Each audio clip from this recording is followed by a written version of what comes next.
বাংলাদেশের সুনাম সারা পৃথিবীতে যে ক্ষতি হয়েছে সেটি অপূরণীয়।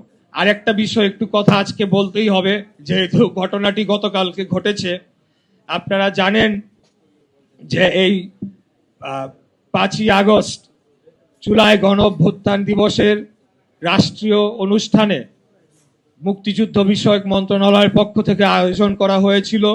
সেখানে আজকে মহামান্য রাষ্ট্রপতি মেজর হাফিজউদ্দিন আহমেদ বীর বিক্রম তিনি প্রধান অতিথি হিসেবে ছিলেন। আমাদের মন্ত্রণালয়ের মন্ত্রী তিনি সভাপতিত্ব করেছিলেন এবং সেখানে সারা দেশের যে আমাদের সারা পৃথিবী থেকে যে বিভিন্ন বিদেশি কূটনীতিবিদ সহ বিভিন্ন উচ্চপদস্থ কর্মকর্তারা ছিলেন এবং অনুষ্ঠানটি ছিল জুলাইয়ের যারা শহীদ পরিবার এবং আহত জুলাই যোদ্ধা তাদেরকে সংবর্ধনা দেওয়া, তাদেরকে সম্মান প্রদান করার জন্য একটা অনুষ্ঠান ছিল।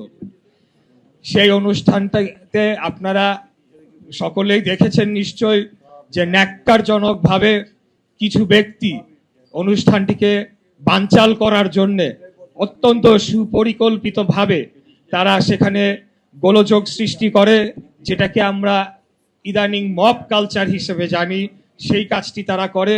এবং সেখানে অত্যন্ত দুঃখের সাথে বলতে হয় যে একজন মাননীয় সংসদ সদস্য, নতুন যে দলটি গঠন হয়েছে এনসিপি, তার নেতা সেই একজন মাননীয় সংসদ সদস্য, তার কিছু অনুসারীরা সেখানে খুব সুপরিকল্পিতভাবে গোলযোগ সৃষ্টি করে এবং এমন একটি অবস্থা তৈরি করে যে সেখানে আমাদের বাংলাদেশের সুনাম সারা পৃথিবীতে যে ক্ষতি হয়েছে সেটি অপূরণীয়।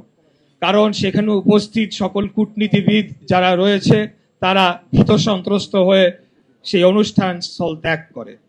তারা যে অজুহাত দিয়েছিল, যে কারণটি দেখাচ্ছিল, সেই বিষয়ে আমি বিস্তারিত এখন বলবো না, কিন্তু কোনো মানুষের একটা প্রতিবাদ বা তার একটা মন্তব্য বা একটা মত থাকতেই পারে বা কোনো একটা বিষয়ে সে দ্বিমত পোষণ করতেই পারে, কিন্তু একটা রাষ্ট্রীয় প্রোগ্রামে সেটা সেই দ্বিমত প্রকাশ করার অনেক সভ্য উপায় রয়েছে। আপনারা লক্ষ্য করে দেখবেন যে আমাদের ওই অনুষ্ঠানে যারা মাননীয় মন্ত্রী ছিলেন, মুক্তিযুদ্ধ বিষয়ক মন্ত্রী আহমেদ আজম খান, উনি রীতিমতো হাত জোর করেছিলেন কারণ সেখানে বিদেশি কূটনীতিবিদরা উপস্থিত ছিলেন।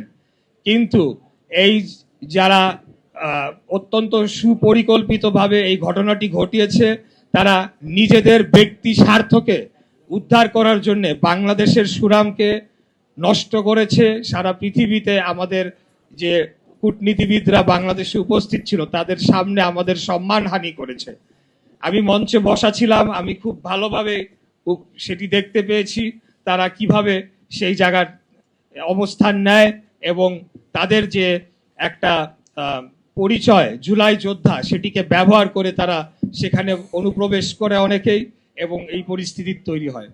যাই হোক, আজকে আপনাদের মাধ্যমে আমরা এই কথাটি বলতে চাই যে জুলাই গণ অভ্যুত্থান কোনো এক ব্যক্তি, কোনো একটি দল বা কোনো একটি গোষ্ঠীর ছিল না, এটি ছিল বাংলাদেশের সর্বসাধারণের একটি আন্দোলন এবং অন্যায়ের বিরুদ্ধে রুখে দাঁড়াবার আমরা যে যোদ্ধার জাতি 1971 সালে যেভাবে সবাই দলমত নির্বিশেষে মুক্তিযুদ্ধে ঝাঁপিয়ে পড়েছিল, একই সেখান থেকে অনুপ্রেরণা নিয়েই কিন্তু পরবর্তীকালে বাংলাদেশে যত সংগ্রাম হয়েছে, আন্দোলন হয়েছে,